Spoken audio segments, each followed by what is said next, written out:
સાબરકાંઠાના તલોદમાં ભારે વરસાદથી જળબંબાકારની સ્થિતિ। 4 ઇંચ વરસાદ થતાં ઠેર ઠેર વરસાદી પાણી ભરાઈ ગયા।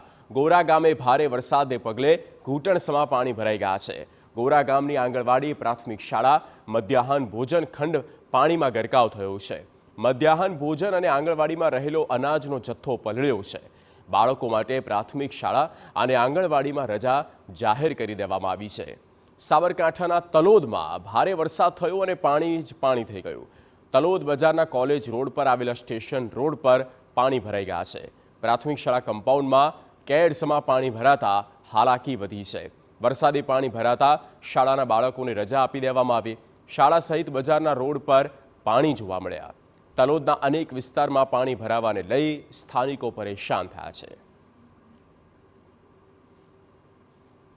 સતત 2 દિવસના ભારે વરસાદના કારણે શાળાના મેદાનની અંદર જે 6 થી 8નો વિભાગ છે ત્યાં પાણી લગભગ 2 ફૂટ જેટલું ભરાયેલું જોવા મળ્યું।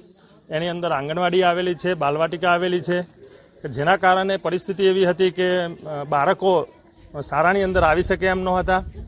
એટલે મેં ઉપલા અધિકારી અમારા બીઆરસી સાહેબ પિંકેશભાઈ પટેલ સાહેબને જાણ કરી તાત્કાલિક, અને બાળકોનું શૈક્ષણિક કાર્ય બંધ રાખેલ છે।